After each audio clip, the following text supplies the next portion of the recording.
Section 1. You will hear a woman who has just moved into the area talking to a neighbour about problems she is having in her house. First, you have some time to look at questions 1 to 2.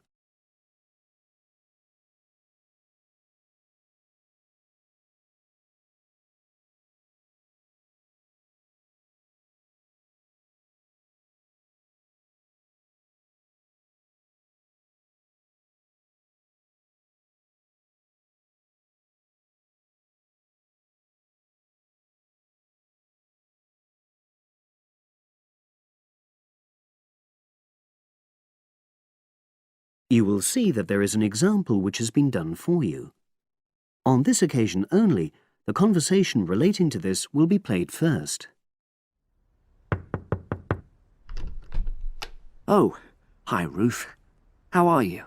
I'm sorry to bother you, Alistair, but I've been having some problems. Oh, come on in. What's happened? Basically, I had a leak from one of the pipes in the bathroom, and water started coming through downstairs, and the kitchen ceiling's badly stained. I've got the leak fixed temporarily, but I wasn't happy with the plumber, and I wanted to ask your advice. Of course. Well, the first thing I'd say is make sure you choose a local company. That way, if things go wrong, you're close by and it just makes things easier. Alistair says that Ruth should choose a local company, so local has been written in the space. Now we shall begin. You should answer the questions as you listen, because you will not hear the recording a second time. Listen carefully and answer questions 1 to 2. Oh, hi Ruth. How are you? I'm sorry to bother you, Alistair, but I've been having some problems. Oh, come on in. What's happened? Basically, I had a leak from one of the pipes in the bathroom, and water started coming through downstairs, and the kitchen ceiling's badly stained. I've got the leak fixed temporarily, but I wasn't happy with the plumber, and I wanted to ask your advice. Of course. Well, the first thing I'd say is make sure you choose a local company. That way, if things go wrong, you're close by and it just makes things easier. Let me write this down. Right. Yes. The plumber who fixed things yesterday was from quite far away, but I chose him because his advert said he did emergency repairs. Well, fair enough. You needed something in a hurry. But another piece of advice I'd give is try to avoid calling anybody on weekends. That'll really bump up the prices. Leave it till Monday if you can. Well, yes, I think I can do that, because the temporary fix should hold. And obviously I'll need the ceiling plastered and eventually redecorated. Yeah, sure. So who would you recommend? Is there a directory? Well, there's quite a good website covering this sort of work. It's www.plasdeco.com. Is that with a K? A C. PLASDECO.com. Got it. Well, I'll try and have a look at that. Yes, it gives price and quality comparisons. Oh, that'll be useful. But I find personal recommendations really helpful as well. You know, you can find out whether you can rely on the company. Well, I know a couple of reasonable plumbers and also some plasterers. Great. Before you hear the rest of the conversation, you have some time to look at questions 3 to 10.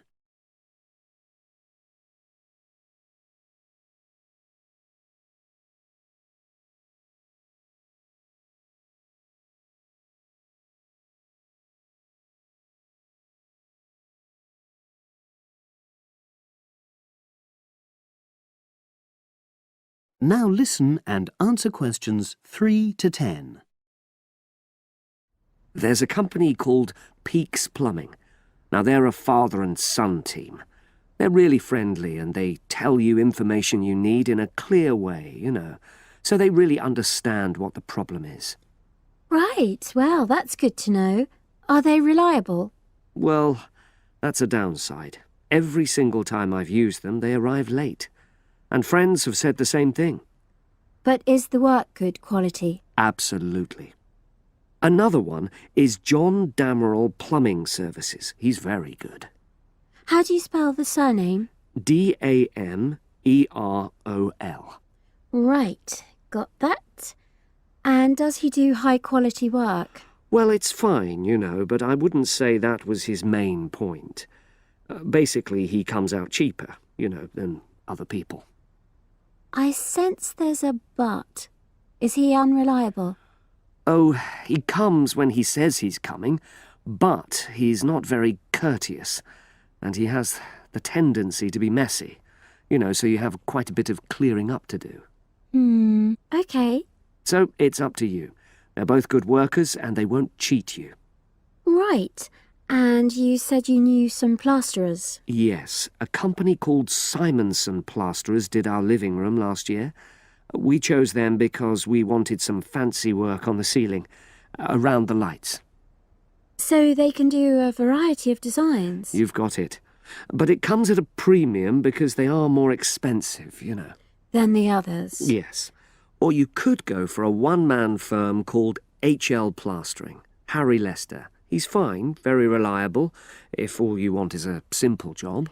Do either of them do painting for you if you want? After the plastering's dried out, of course. That's what I was going to say.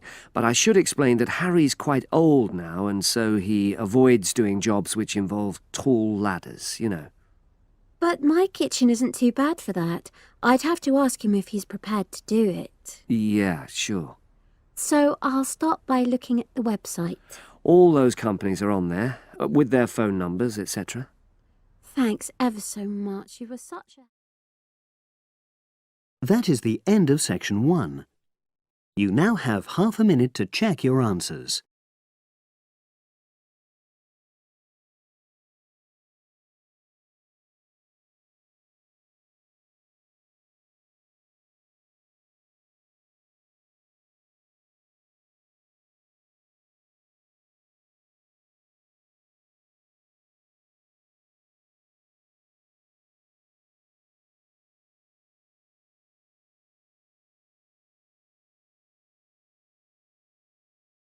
Now turn to section 2. Section 2. You will hear the education officer in a museum giving a talk to school students who are about to start a one-week work placement in the museum.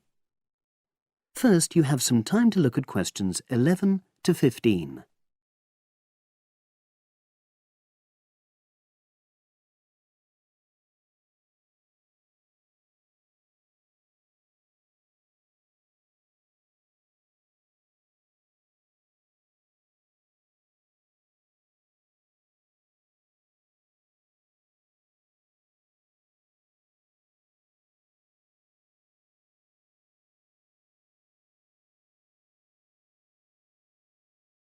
Now listen and answer questions 11 to 15. Good morning and welcome. We're really pleased that you're going to be joining us next week for your work placement. Now, each of you will already have met the member of museum staff assigned to supervise you. In this short talk today, I'll be giving you more general information which will be relevant to all 6 of you. Your normal working day is 9 to 5 p.m, but on Monday, because it's your first day, we'd like you to arrive at 9:15. Please note, though, that you'll finish at the usual time. A lot of you have been asking what you should wear for work. Well, you may have noticed that we're not exactly a formal institution, so you'd really be out of place if you wear smart attire like a suit. If you go out on a trip with us, then we'd like you to wear a museum cap. It has our logo on, and we feel it helps people recognise you.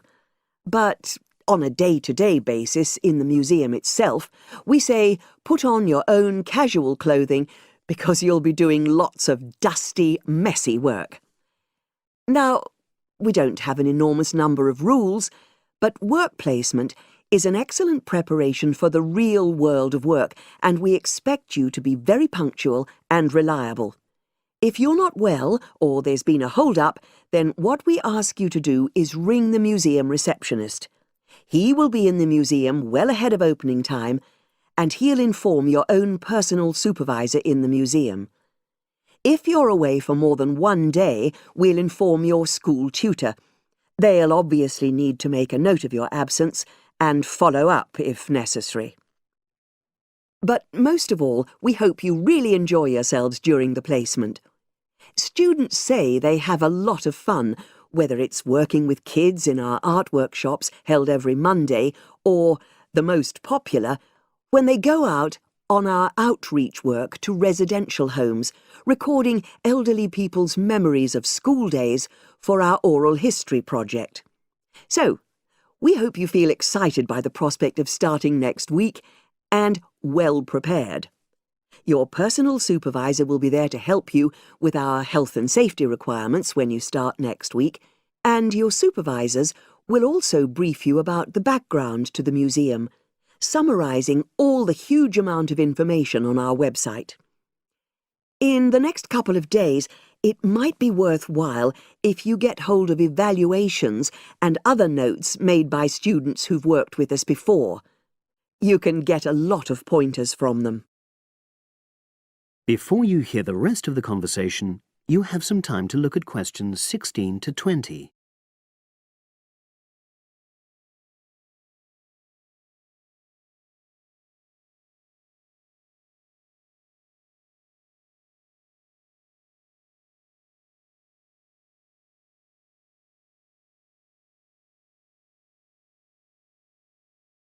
Now listen and answer questions 16 to 20. Now, before I finish today, I wanted to help you find your way around the museum. When you start next Monday, the first thing you'll need to do is sign in. Come through the main entrance and you'll see the main staircase straight ahead. To the right of this is the statue of the horse, and just behind that is a door. Go through that, and that's the sign-in office. Now, on the first day, you'll be working in Gallery 1. You'll find this as follows. In the central courtyard area, close to the entrance, there's a large chest where visitors put donations for the museum. The door just behind that leads to Gallery 1. The workshop you'll be taking part in starts at 11, but if you want to go in earlier, you can get the key and let yourself in. The key box is quite hard to find. Walk behind reception, and it's between the large gallery and the bookshop. I haven't mentioned breaks, lunch, etc. Unfortunately, our cafe's closed at the moment, so your best bet is to bring a packed lunch. We tend to have our sandwiches in the kitchen area. Go round the reception desk and you'll see a small circular cabinet. The door to the kitchen area is just behind that. Now, every day we put up notices about what's happening in the museum. Your supervisor will brief you, but if you want to check up on details, look on our staff notice board. This is in the corner of the play area, at the back, on the wall of Gallery 3. If you have any questions, I'd be happy to help. That is the end of section 2. You now have half a minute to check your answers.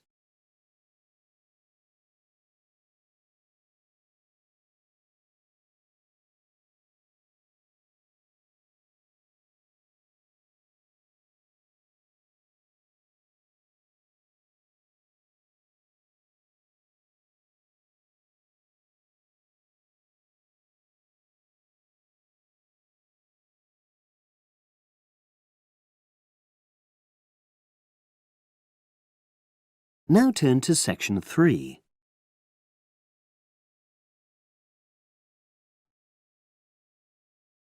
Section 3. You will hear a business studies student called Sam talking to his tutor about an IT project he is going to do for a local company called Turner's. First, you have some time to look at questions 21 to 26.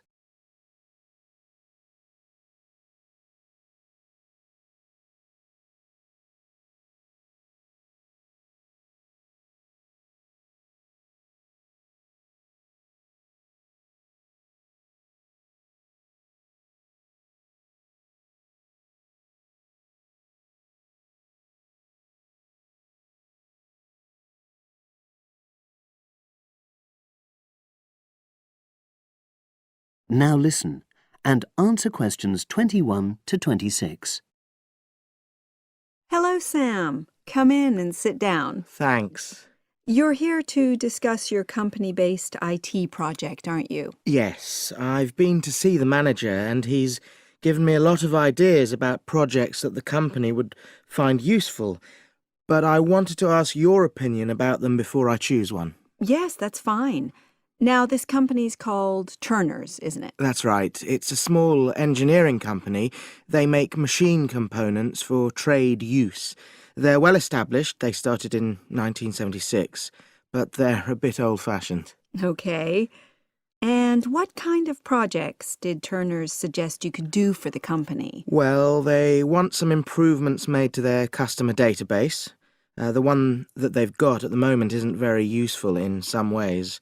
I had a quick look at it. That would be a very straightforward project, and it'd be simple enough to evaluate, but I don't think you'd get enough out of a project like that.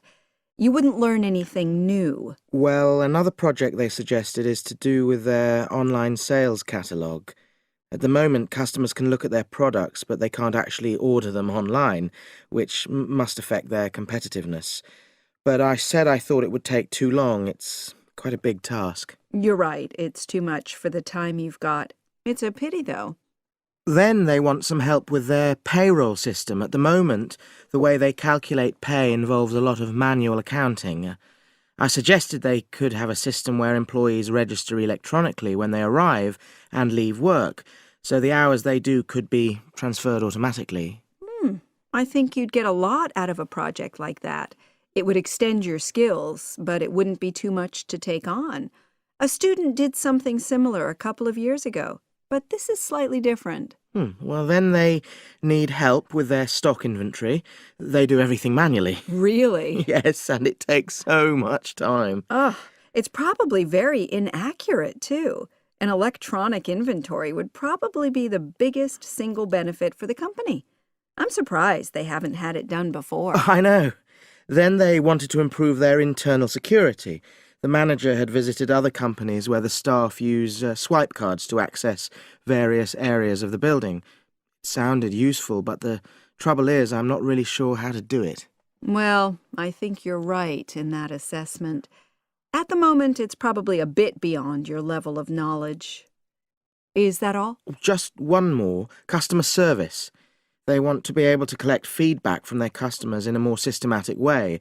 At the moment, it's a bit of a mess, and they probably lose business as a result. Would that involve you going to see customers at their own premises? Because in that case, you might have to do a fair amount of traveling, and that would incur expenses that haven't been agreed with these companies. I never thought of that. Well, it might not be a problem, but it's something that needs clarifying.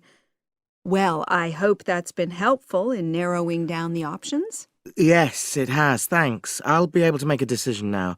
But while I'm here, can I talk to you about coursework? Sure. Now you have some time to look at questions 27 to 30.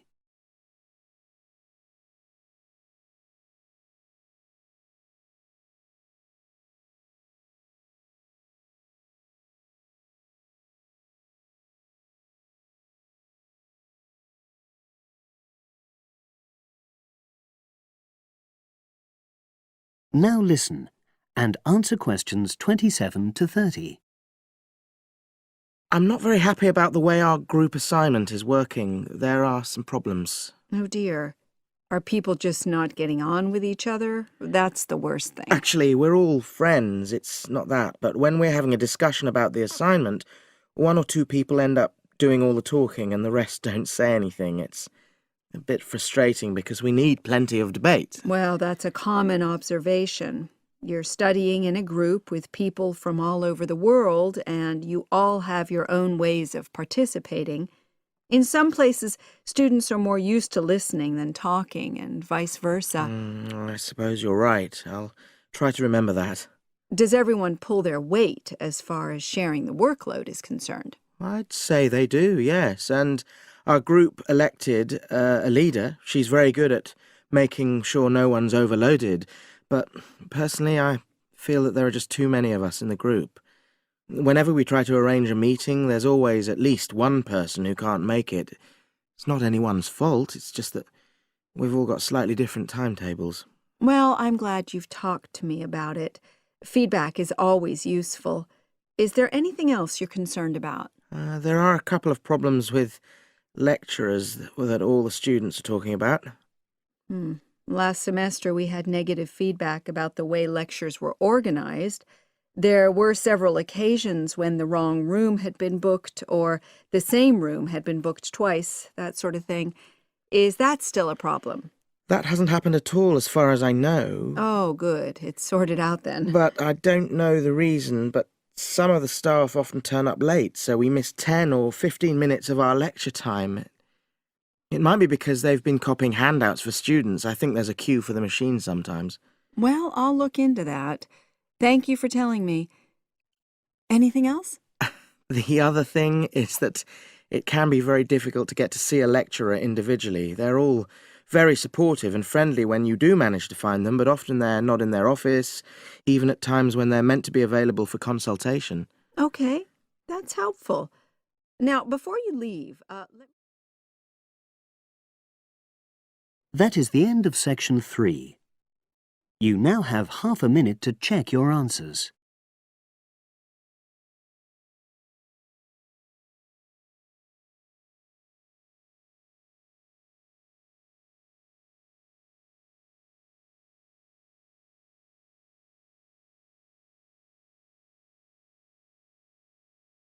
Now turn to section 4.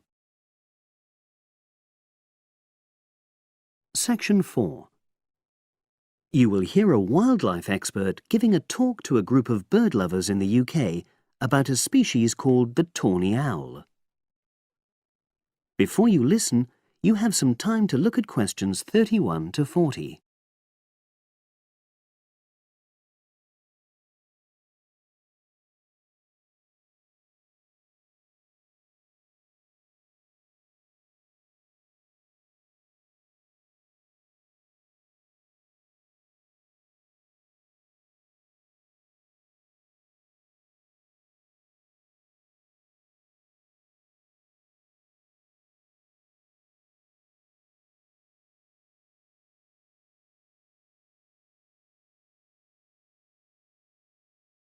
Now listen and answer questions 31 to 40. Good evening, everyone. You're all likely to be familiar with pictures of the tawny owl. Because of all the owl species in the UK, it's actually the most common one. But the chances are that you're more likely to have heard one than actually seen one, as it's also strongly nocturnal. This means that it normally ventures out at night. So, what kind of habitat does the tawny owl prefer? Well, a survey carried out in the 1980s confirmed that this owl is most likely to be found in woodland. If you look at a map of tawny owl distribution across Britain, you'll only see gaps in the treeless marshy areas of eastern England and in some of the more upland parts of northwest Scotland. However, you can sometimes find populations of tawny owls in urban areas too, either in parks or in large gardens. The tawny owl shows some obvious adaptations to its natural habitat.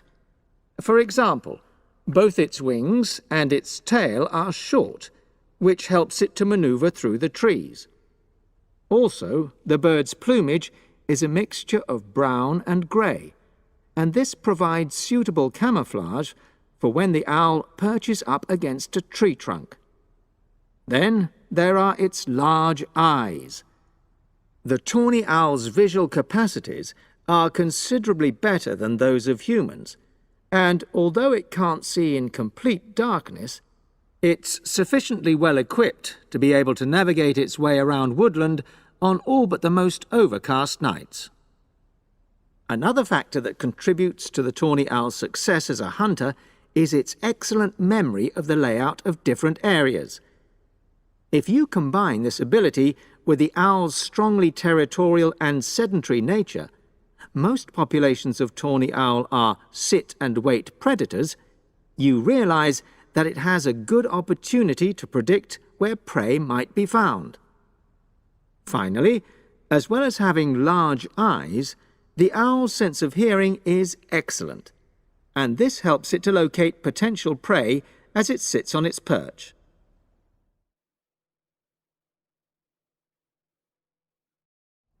Turning now to the tawny owl's diet. Woodland tawny owls feed mainly on mammals, especially small ones, such as wood mice and bank voles. But they'll also take things like frogs or bats, or even fish, if they happen to be available. In urbanized landscapes, the owls seem to prey more on birds. So there are some differences there. Let's just look briefly now at survival rates in the tawny owl. Young tawny owls face a difficult time once they leave home, and 2 out of every 3 are likely to die within their first year. So, with such high mortality levels, it's a good job that established breeding pairs can produce young over a number of seasons and maximize their chances of passing their genes on to the next generation of owls. I've already mentioned the sedentary nature of the tawny owl, but it's not just adult tawny owls that are sedentary in their habits. Young birds, dispersing away from where they were born, rarely move far. The average distance is just 4 kilometres. There also appears to be some reluctance to cross large bodies of water. The owl is absent from many of the islands around our shores, with only occasional sightings in Ireland and the Isle of Wight off the south coast of England. Right, well, now I'll show you some photographs that have been taken in one or two of the...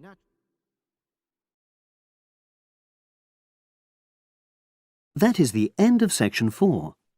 You now have half a minute to check your answers.